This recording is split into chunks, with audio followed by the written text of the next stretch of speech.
Nestandartinė gimtadienio dovana.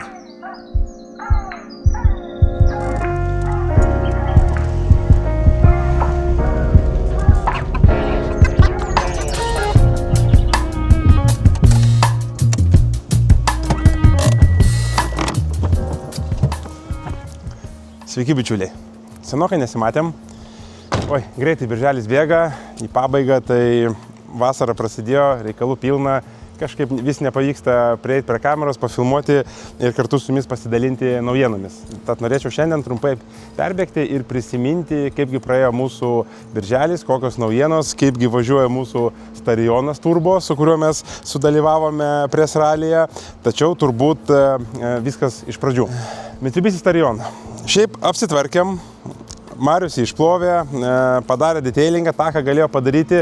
Tikrai yra defektų, kaip ir pasakojau prieš tai buvusiam epizodė, kiek meninis lyginimas galėjo išlyginti duobučių, tiek išlygino, bet matomis vietoje yra dažų skilimas, yra duobytės, ant stogo yra keletą duobyčių, tad vis tiek reikės daryti, turbūt arba dažyti, arba klijuoti lyverių lipdukais, bet šiai dienai automobilis paruoštas, susitvarkėm. Šiaip nuotykiai buvo išvažiavimo į Press Rally, tai žinokit, wow, automobilį atidavė ketvirtadienį. Marius į visą detailino, sukliavo visus lipdukus, nuotraukose pamatysite, ir penktadienį iš ryto mes su Ovidijum išvažiavome į Press Rally.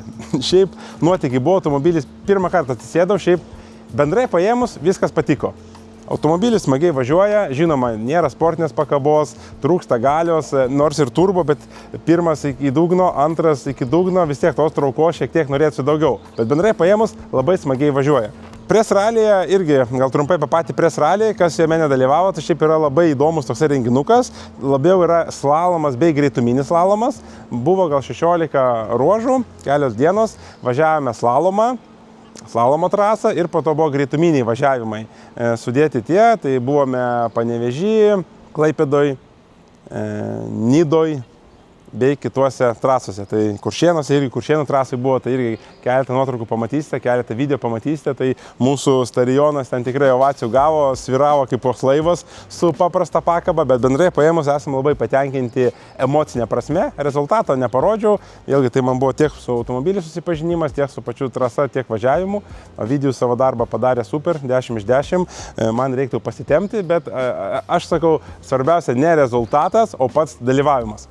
Kalbame apie patį Starijoną, šiaip irgi, matot, forma super, bet ką pastebėjome ralio metu, kad automobilis man yra per mažas.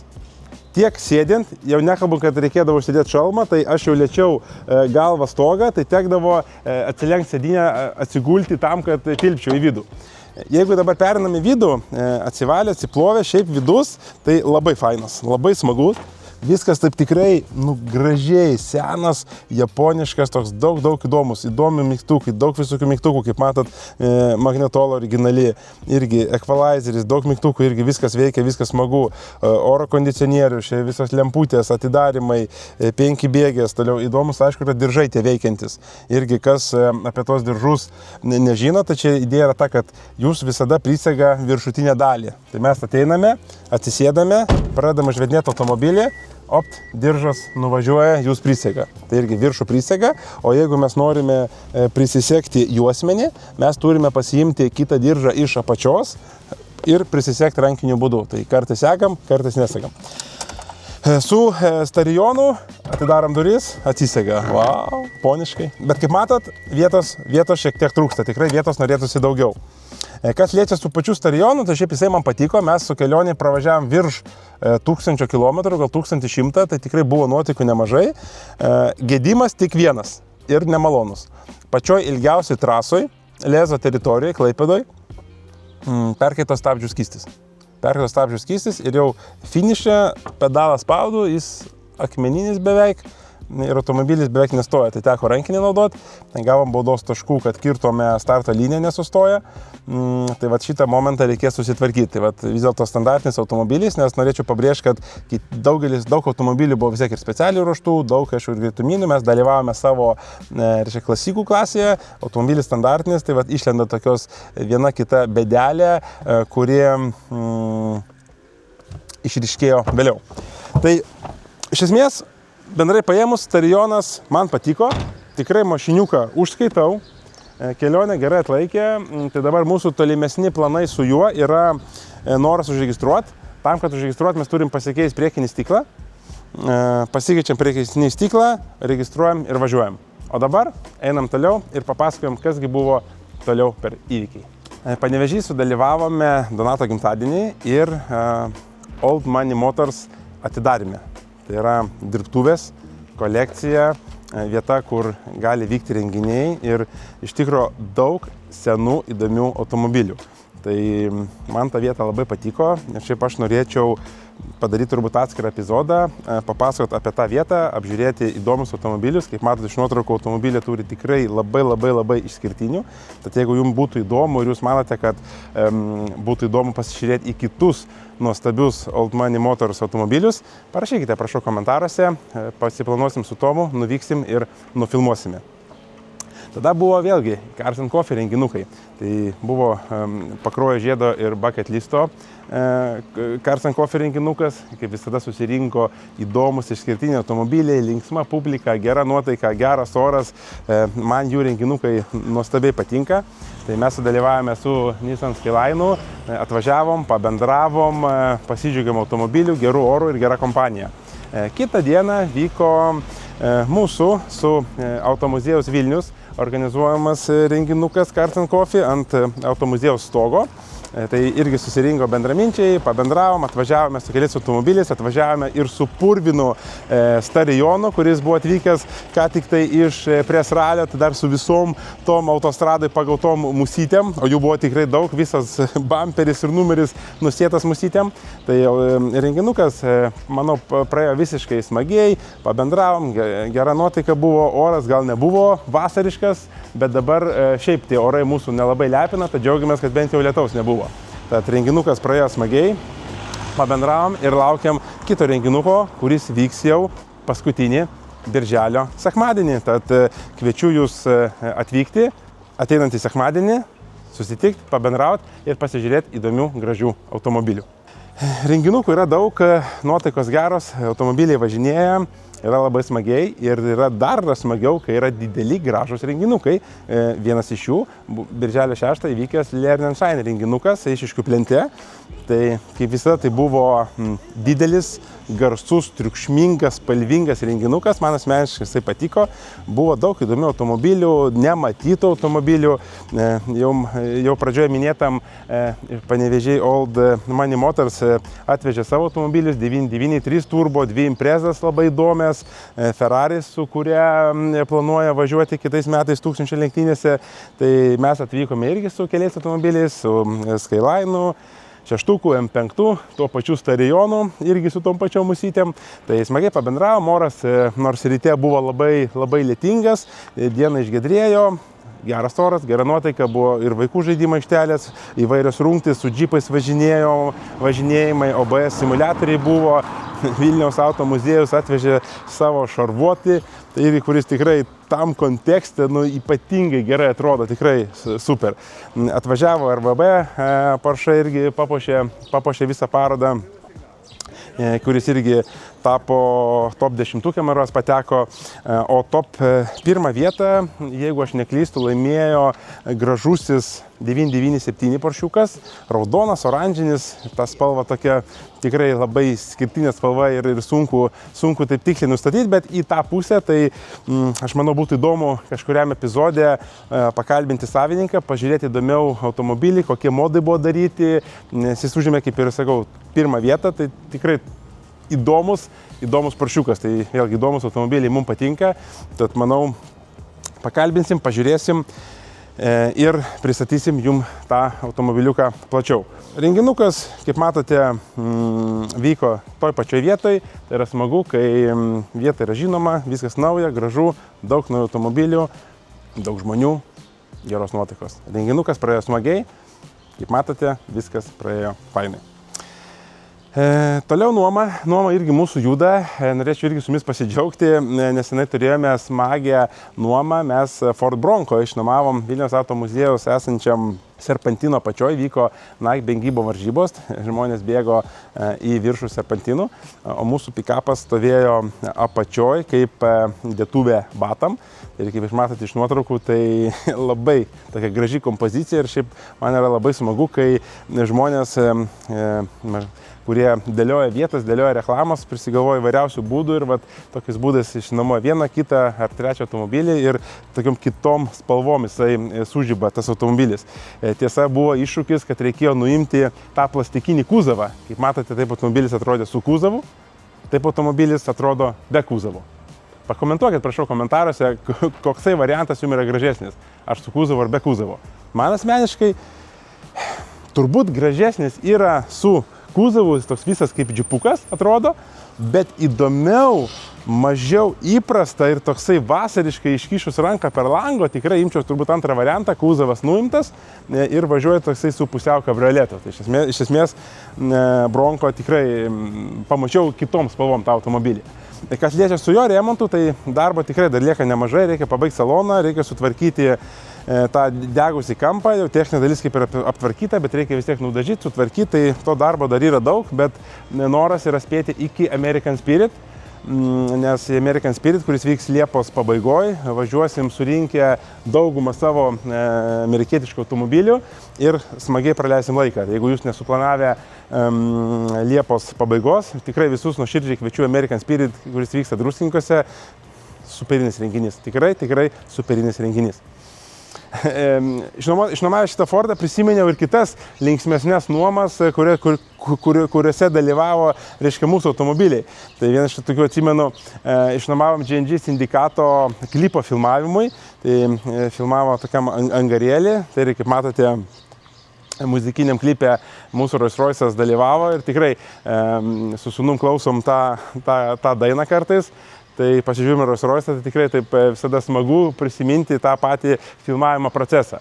Buvome klipę išnuomavę ir Lincoln'e kabrioletą, buvome išnuomavę pirmą Golfą klipui, nemažai automobilių buvo išnuomota ir fotosesijam, įvairiem viršeliam, kitiem laidom. Tai labai džiaugiuosi, kad automobiliai yra nuomojami ir puošia ar šventę, ar kažkokį įvykį, ne tik vestuvių krikštynų proga, bet ir reklaminiais sumetimais, kai vyksta įvairūs, nežinau, vakarėliai, žurnalų pristatymai, klipų filmavimai ar kitokia medžiaga. Tai nuoma važiuoja, vėlgi vasara, tai vestuvių sezonas, tai mūsų didieji laivai važiuoja vestuvėse, tai irgi šiaip labai smagu, bent kažkiek daugiau su jais tenka pavažinėti ir jais pasidžiaugti. Tai tokios turbūt pagrindinės, nežinau, ar naujienos, ar kažkokie įvykiai, kas pas mus įvyko, turbūt būtų tiek. Automobilių remontas dabar šiek tiek yra apstojęs, tvarkomas yra Bentley's, kur kažkada ir grįšim prie jo, Ferraris yra išvežtas irgi pas kėbulininkus, mes laukiame, o dabar mūsų vis tiek pagrindinis dėmesys yra susikoncentravęs į fermą, kurioje vyksta jau servizo įrengimo darbai, kraustymas jau prasideda, ten tikrai toksai veiksmas vyksta, statybininkai kaip dažnu atveju arba vėluoja, arba sako rytoj, bet tikiuosi sulauksim. Tad turbūt visus kviečiu nuvykti kartu į fermą, pasižiūrėti, kokios yra naujienos tenai ir norėčiau jums parodyti vieną labai įdomų daiktą. Koks jisai bus, netrukus pamatysit. Važiuojam su manim.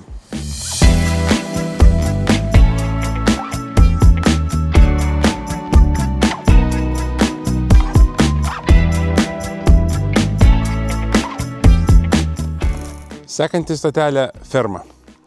Fermoje darbai juda, taigi norėčiau jūs pakviesti į vidų ir pasižvalgyti, kokios naujienos čionai. Blokeliai supirkti, sienų mūrimui ir likusios kitos medžiagos, tai viskas iškrauta, atvežta, laukiam statybininkų. Statybininkai, kaip dažniausia būna, neskuba, sako, rytoj darbus pradėsim. Rytoj pradėsim, vėl rytoj. Taip darbai vis dar neprasidėjo, tačiau tikrai žada, kad jau tuoj prasidės sienų mūrimas.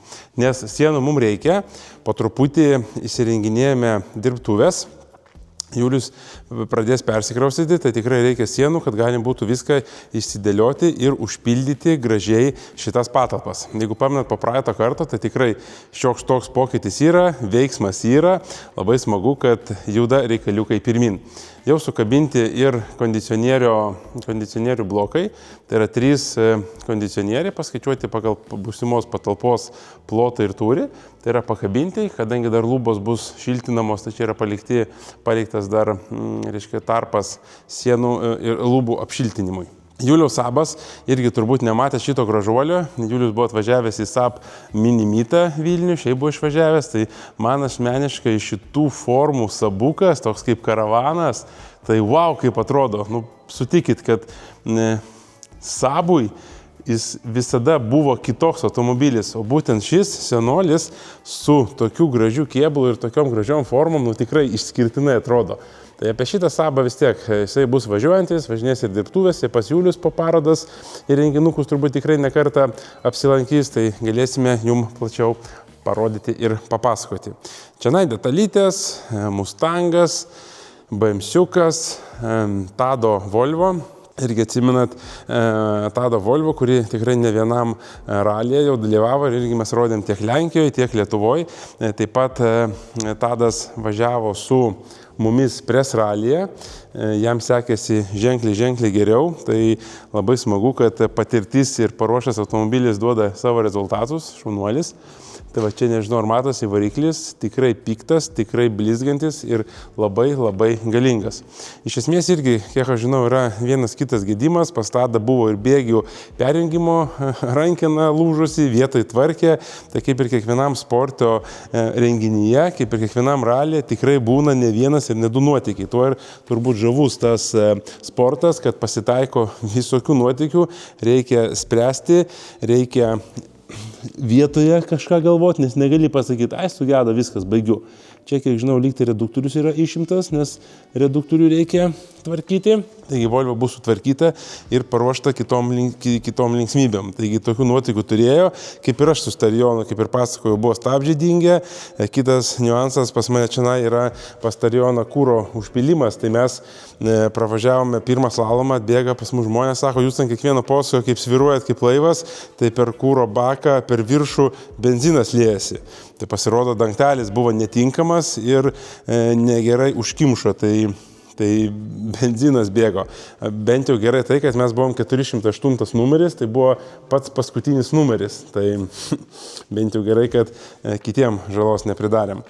Tai vėlgi, Volvo bus sutvarkyta, tikrai išvysite, manau, ir renginyje, ir kas domisi klasikinių automobilių sportų, slalomų ar raliais, tai šitą gražuolį su užrašu Turbo jūs tikrai pamatysite dar ne kartą. Tenai yra Triumfas, kaip ir irgi rodžiau, tas, kuris yra surenkamas, panašus kaip mano, tik tai čia galingesnis, 2-litrinis. Ir to dar pusėje matau Volvo. Tai, gerai, gal čia apie šitos dalykus automobiliukus dar galėsime ir plačiau pašnekėti kitą kartą. Toliau čia pasistatėme keltuvą, keturgubą. Tai yra 4 kojų, kuris platforminis yra keltas. Čia mes pastatėm, kaip ir minėjau, kažkada, kur buvo planai. Tai planas buvo pastatyti pačioje aukščiausiai vietoj, kadangi apsišiltins lubos ir jo šiek tiek pažemės. Tai mes norėjome turėti keltuvą, Cadillacui, Lincolnui, sunkvežimiukui, džipui, dar kažkam, kad būtų galima jį pakelti. Nes tiesa, buvo kitas nuotykis su Fordu F100 maniškiu. Taip. Žiūrėkit, ką mes turim. Turim Fordą be kapoto. O kodėl jis be kapoto? Nes nėra variklio. Kodėl nėra variklio? Nes buvo išnuomotas ir nuomos metu sugedo. Kaltų neieškom, sena mašina, visko būna. Tai jeigu trumpai, tai prasisuko indeklai. Tai variklį išėmėm, kaip matot, irgi linksmai išsiėmė, vis tiek variklis didelis, automobilis didelis, bet išėmėm ir tikiuosi meistrai artimiausiu metu jau pradės įtvarkyti, apsitvalyti, nes šiai variklis pats buvo perrinktas, jeigu pamenat, mes kaip irgi žiūrėjom, čia tikrai buvo viskas tvarkinga, perrinkta, tai šiaip kaip ir didelių bėdų labai tikiuosi nebus.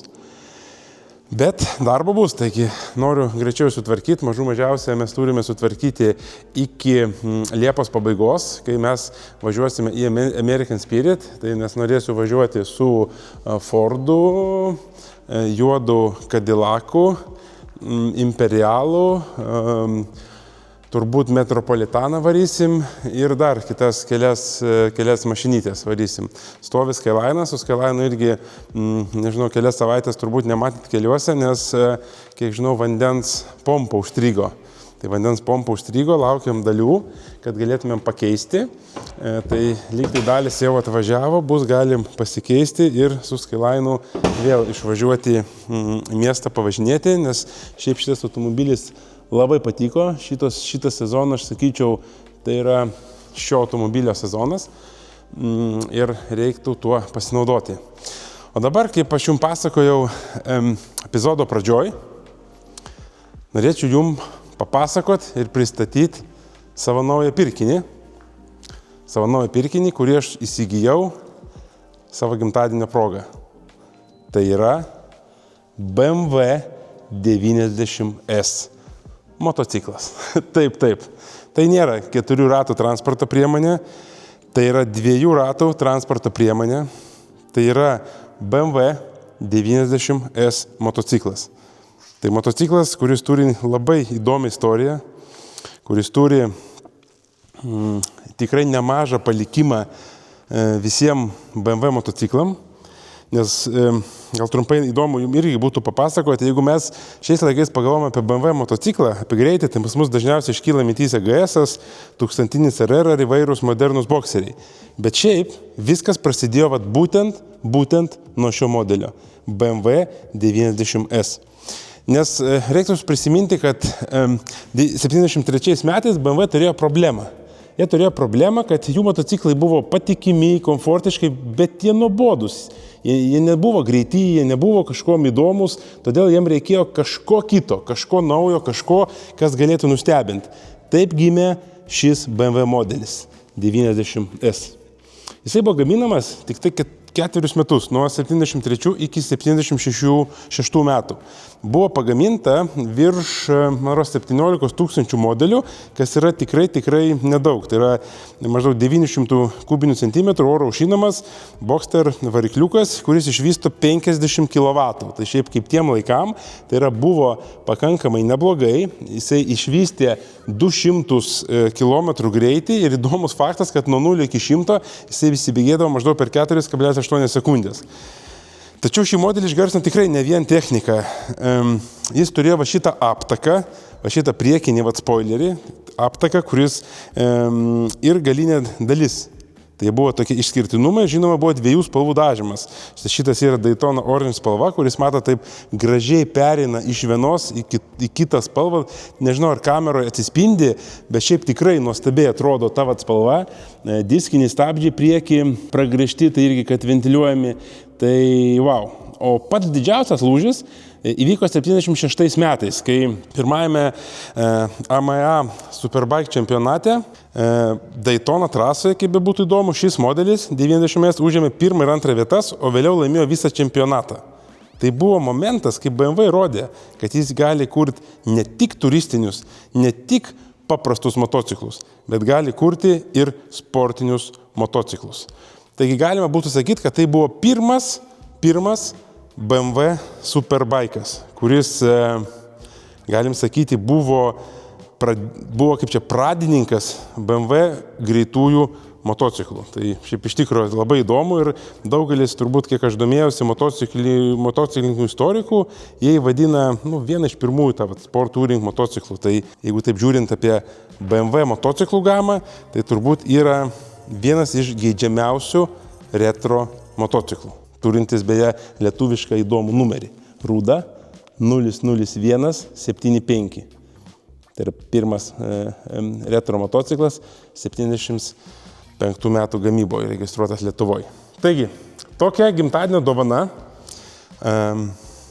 toks įdomus daiktas, nežinau, gal daugelį iš jūsų netikėtas, bet manau įdomus. Tai būtų labai įdomu jūsų komentaruose sužinoti, ką manote jūs apie šį Boxster tipo BMW seną superbaiką.